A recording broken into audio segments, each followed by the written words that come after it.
How's it going, guys? My name is Christopher McGee. It is the 10th of April, 2023. It's finally looking like spring this year. I'm the owner of Halcyon Real Estate, and I'm affiliated with the Keller Williams Market Center in Salt Lake City, Utah. And this is the real estate numbers. Every week, I'm gathering the information from the MLS on what's going on in our market, and I convey that here so you can be as well educated on the topic of real estate, what's going on here, as I am. Let's check out these numbers, and then I'll tell you what I think they mean if you're a buyer or a seller. Let's get to it. Our first number is always our inventory, and this week our inventory sits at 6,380. It's down just 40 from the previous week, still on its downward trend. It's been on a downward trend ever since last Halloween. Our next number is always the average days on market. It's the average number of days it takes for a property to be on the MLS before it accepts an offer and goes under contract. This last week, that average number of days was 50. Now that's down 6 days from the previous week and down on a downward trend for sure. In fact, has it been as low as, okay, the last time it was 50 was December 5th, it was 49. The third number we look at is always the difference between two numbers. The first of those numbers is our average list price. Last week, our average list price was $608,050. We contrast that though with our average sold price. Our average sold price last week was $597,782. The difference between those two numbers is $10,268 in the buyer's favor. It's that many dollars less than what the seller on average over the last week had their list price as. And that's down 1,000 from the previous week. Our fourth number is the number of properties that was sold in the prior week, and that number comes to 518. That is down from the previous week, but on an upward climb over the last couple of months. Our next number is the number of properties that are currently sitting under contract, and that sits at 5,072 properties currently under contract as of today. It's down 30 from the previous week, still on an upward trend, however, which of course continues to feed into the upward trend of how many properties get sold from week to week. Our second to last number is the number of price reductions that happen every week, the number of times that a seller thinks, I better drop my price to attract more buyers.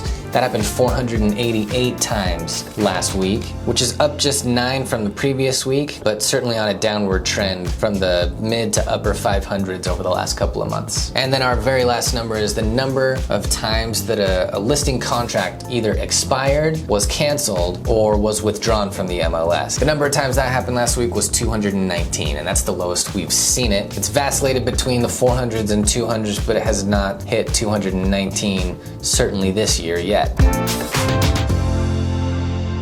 So what does it all mean? This can be real brief because it's the same thing I've been saying for weeks and months, that because our inventory was coming down, and because on average our average days on market was coming down, and because our number under contract was coming up, and because the number of properties being sold every week was creeping up, and because the number of price reductions every week was coming down, all these have been reasons that the market has been shifting in favor of the seller. It doesn't mean it's a straight up seller's market, though technically it is. Everybody in Utah just has a memory of 2 years ago when you could put a for sale sign in your yard and have it under contract over the weekend. That's not happening, but it is still technically a seller's market. The only thing saying that's not the case is our difference between the average list price and the average sold price. That is still in the buyer's favor on average, and I keep saying this as well. Gotta understand, there's still a lot of properties on the market that have been on the market for 2, 3, or more months. There are properties that have been sitting on the market for over 100 days, but these are not the properties that are being listed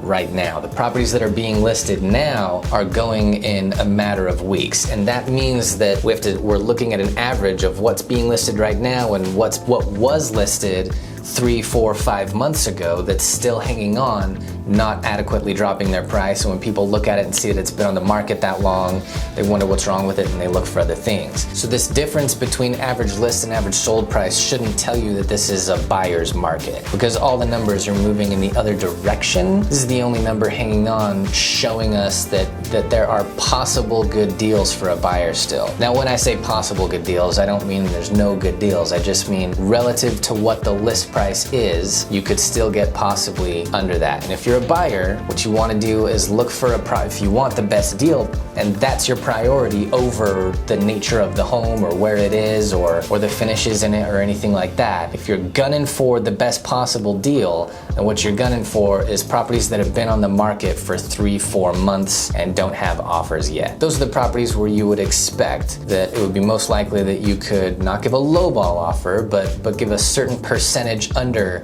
what its current list price is, maybe 3 to 6, maybe even 7% under what its current list price is. There are people going under contract for that if the property has been on the market for 3+ months.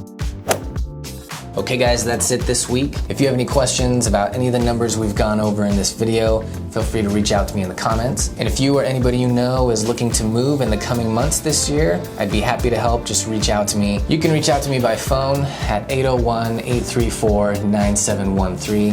Or of course you can email me at christopher.mcgee@kw.com. And of course, remember, if you want to stay up to date and educated on what's going on in Utah's real estate market, I don't know of a better way than to hit the subscribe on this video series and stay educated from week to week. And I'll see you guys next week. Have a good one.